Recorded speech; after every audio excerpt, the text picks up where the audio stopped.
Masya Allah Pak. Ciri-ciri lingkungan itu kalau sudah jauh dari Islam, masjidnya sepi, kuburan ramai. Itu aja cirinya. Antum lihat aja di mana aja. Menghadiahkan suratul Fatihah. Al-Fatihah.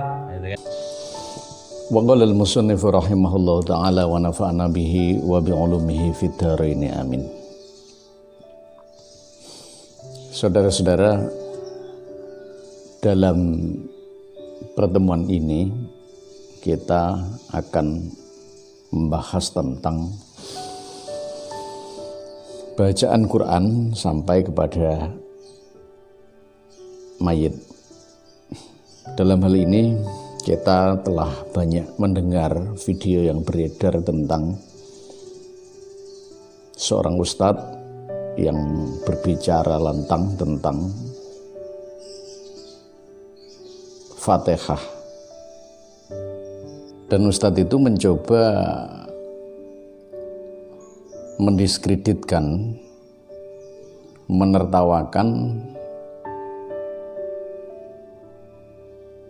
bersama jamaahnya, sehingga terkesan bahwa apa yang dilakukan oleh orang-orang yang mengamalkan Fatihah untuk orang meninggal itu adalah hal yang tidak pantas dilakukan. Apakah ini tidak sebuah penghinaan yang perlu kita balas dengan tegas, sehingga suatu saat nanti supaya tidak terulang kembali, karena kita sabar begitu lama mentradisikan hatapan Al-Quran di pekuburan. Baca Quran di kuburan itu bisa hatam, di rumah nggak pernah. Masya Allah Pak. Ciri-ciri lingkungan itu kalau sudah jauh dari Islam, masjidnya sepi, kuburan ramai. Itu aja cirinya. Antum lihat aja di mana aja. Menghadiahkan suratul Fatihah. Al-Fatihah. Itu kan. Ila hadratin Nabil Mustafa Muhammadin sallallahu alaihi wasallam wa ala Al-Baqarah. Pada nggak bisa. Aduh, Pak, kok Al-Baqarah Pak? Itu. Bahkan dengan beberapa gurauannya, dia di depan jamaahnya menirukan bacaan Fatihah para jamaah nadhiyin yang biasanya mengawali doa atau mengakhirinya dengan menggunakan bacaan Fatihah yang disampaikan kepada ahli kubur. Ini menjadi miris, dan sebenarnya persoalan-persoalan semacam ini tidak perlu dibesar-besarkan, karena ada sanad yang perlu diyakini kebenarannya. Kalau memang beliau tidak setuju dengan bacaan Fatihah itu disampaikan kepada orang yang sudah meninggal, atau beliau punya keyakinan bahwa Fatihah tidak sampai, ya silahkan, itu urusan pribadinya. Tetapi kalau sudah menyampaikan vonis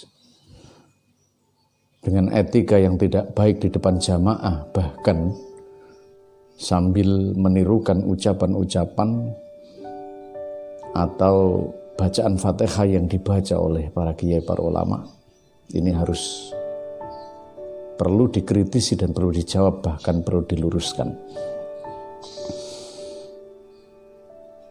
Para ulama kita menyampaikan tentang bacaan Fatihah khususnya itu sampai kepada orang meninggal dengan beberapa hadis. Ada yang sahih, ada yang marfu, ada yang mauquf, dan juga ada yang dhaif. Level terakhir yang dhaif itu masih bisa digunakan, karena 4 imam madhab fikih mengatakan tidak ada kendala, bahkan fadhailul amal sebagai keutamaan amal diperbolehkan. Tidak ada masalah. Nah, mari kita coba untuk bacaan Fatihah itu sampai kepada orang yang meninggal, yang biasanya diawali dengan bacaan ila hadratin Nabil Mustafa, ila ruhi, dan lain sebagainya. Abaina wa ummahatina masyayikhina masyayikhi masyayikhina, dan seterusnya. Kita coba untuk hadis yang nomor 1. An Ibni Umar radhiyallahu anhuma qala sami'tu Rasulullah sallallahu alaihi wasallam yaqul.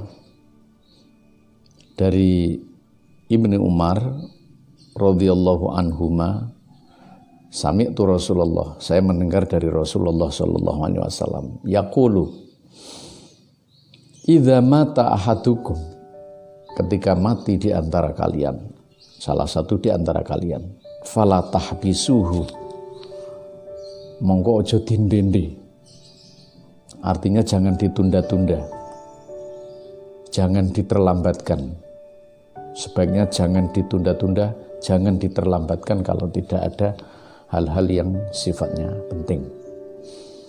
Wa asri'u bihi ila qabrihi, dan cepetno, artinya cepet-cepetno ndang dipendem, dikubur. Bagaimana terusannya? Wal yuqra inda ra'sihi bi Fatihatil kitab, dan bacakan di samping kepalanya bi Fatihatil kitab, dengan Fatihatil kitab.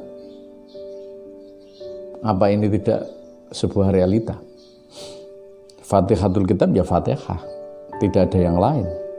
Wa inda rijlaihi, dan di samping kedua kakinya bi khatimati suratil Baqarah fi qabri, dengan akhir surat Baqarah di dalam kuburnya. Ini adalah kematian dan orang yang meninggal. Siapa yang meriwayatkan? Rawahu Tabrani fil Kabir, ya, halaman 97. Artinya bahwa ada semacam referensi, ada semacam marja, ada semacam kekuatan bahwa memang ini adalah hadis yang menyatakan orang yang meninggal boleh dibacakan Fatihah. Imam Tabrani tidak gegabah dia memasukkan di dalam hadisnya. Ini hadis yang pertama. Nah, inilah yang menyebabkan bahwa dalam tahlil itu ada bacaan Fatihah, kemudian ada bacaan akhir surat Baqarah, ada lillahi ma fis samawati ma fil ard, dan seterusnya. Artinya bahwa yang dibaca mulai dari Fatihah sampai Al-Baqarah, di akhir surat Baqarah itu mempunyai dasar yang kuat dan kokoh.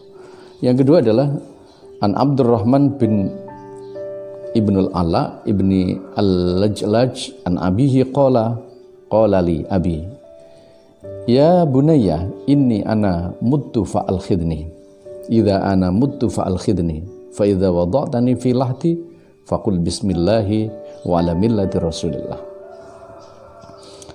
Dari Abdurrahman Al-Ala, dari bapaknya, bahwa bapakku berkata, idza ana muttu, kalau saya meninggal, fa'al khidni, ya, kalau saya meninggal maka buatkan liang lahat untukku. Fa idza wada'tani fi lahti, ketika engkau meletakkan aku ke dalam liang lahat itu, faqul bismillahi wa ala millati rasulillah, bacakan bismillahi wa ala millati rasulillah. Nah, thumma sinna alayya thara, kemudian ratakan tanah, kubur berlahan-lahan.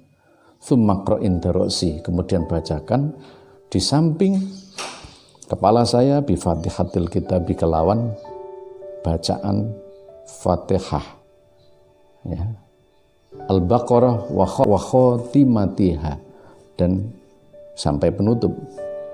Fa inni sami'tu Rasulullah sallallahu alaihi wasallam yaqul, karena saya mendengar dari Rasulullah berkata kadzalik, seperti itu.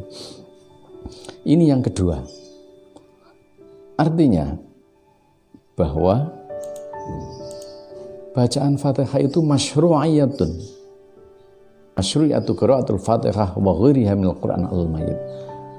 Dan disyariatkan. Sekarang hadis yang saya sampaikan yang tadi terakhir itu marwahu Abdurrahman dari Lajlaj an Abi, dari bapaknya tadi, tentang ketika seseorang menyampaikan pesan kepada anaknya ketika mati dan di liang lahatnya, setelah disuruh membaca bismillahi wa ala millati rasulillah, kemudian meratakan tanahnya, kemudian berlahan-lahan diletakkan, lalu disuruh membaca surat Fatihah dan surat Baqarah sampai terakhir. Ini juga dirawikan oleh Imam Tabrani fil Mu'jamil Kabir, dalam kitab Mu'jam Al-Kabir. Al-Haythami mengatakan warijaluhu mawthuqun, dan rijalnya, perawinya kuat atau thiqah, bisa dipercaya. Wa qad ruwiya hadzal hadis mauqufan an Ibnu Umar, ada yang mengatakan ini adalah hadis mauquf dari Ibnu Umar. Kama akhrajul Baihaqi fi Sunanil Kubra wa ghairuhu wa hasanahun Nawawi, dan dihasankan oleh Imam Nawawi. Wa Ibnu Hajar, dan Ibnu Hajar. Sekarang bagaimana menurut Imam Syafi'i? Menurut mazhab 4 Asy-Syafi'iyah. Mari kita coba.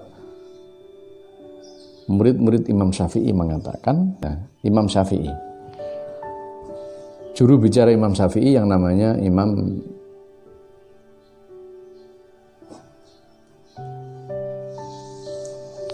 Nawawi berkata dalam kitab Al-Adhkar, Anna Syafi'i radhiyallahu anhu wa ashabu qalu yustahabbu ay yaqra'a aw indahu syai'an minal Qur'an. Disunnahkan membaca Quran di samping mayit, ya. Qalu, mereka berkata juga, fa in khatamul Qur'an kulluhu kana hasanan. Kalau menghatamkan Quran di kub itu lebih bagus. Indal faragh min dafnil mayit, setelah mayit itu dikubur. Wa Syafi'i radhiyallahu anhu nasun ala dzalik, dan Imam Syafi'i radhiyallahu anhu memberikan nas tentang teks itu. Sekarang Imam Hambali Al-Hanabilah mengikut Imam Hambali. Qala al-Imam Mardawi Al-Hambali fi Kitabil Insaf, wa qad naqala Ibnu Qudamah fi kitab Al-Maqdisi fi Kitabil Mughni. Al-Imam Ahmad annahu naha an qiraatil qabri thumma raja'an hadzal nahyi ba'da an balaghu an Ibnu Umar radhiyallahu anhu anna ausa bi qiraatil Qur'an wa khawatimi suratul Baqarah alaihi ba'da dafni wa sara min madhhabihi istihbabun qiraatil Qur'an. Pengikut Imam Hambali itu mengatakan, yaitu namanya Al-Mardawi Al-Hambali dalam kitab Al-Insaf yang dinukil dari Abu Qudamah Al-Maqdisi, ya, itu pertama adalah dicegah. Setelah melihat ada hadis yang bersumber dari Ibnu Umar tadi untuk mewasiatkan bacaan Fatihah dan akhir surat Baqarah, maka berubahlah mazhab ini menjadi menghukumi sunnah orang-orang yang membaca Quran di dalam kubur, dan itu ditulis oleh Imam Hambali. Kemudian selanjutnya adalah Imam Abu Hanifah. Imam Abu Hanifah dalam kitab Tabyinul Haqa'iq, dalam bab haji dan selainnya, al aslu fi hadal bayan al insanu lahu ayyajala thawabu amalahu li ghairi inta ahli sunnah wal jamaah salatan kana au sauman au hajjan au shadaqatan au tilawatil Quran, atau membaca Quran. Sampainya bacaan qiraah, doa dan istighfar, dan semua sedekah. Karena sedekah itu tidak hanya harta benda. Sedekah tidak bisa terbilang banyak sedekah itu. Ya. Ini adalah beberapa penguatan tentang amaliyah, membaca Fatihah kepada orang yang meninggal, dan masih banyak lagi. Artinya bisa diambil kesimpulan bahwa orang yang membaca Fatihah untuk orang yang meninggal, apakah itu pada saat dikubur ataukah setelah dikubur ataukah beberapa hari setelahnya dikubur, pada saat membaca tahlil itu hukumnya mustahab, artinya diperbolehkan. Semoga ini bisa memberikan pencerahan dan semoga bisa disadari sehingga tidak ada judgment atau atau memfonisan penghakiman terhadap amaliyah orang lain. Wallahul muwaffiq ila aqwamit thoriq. Wassalamualaikum warahmatullahi wabarakatuh.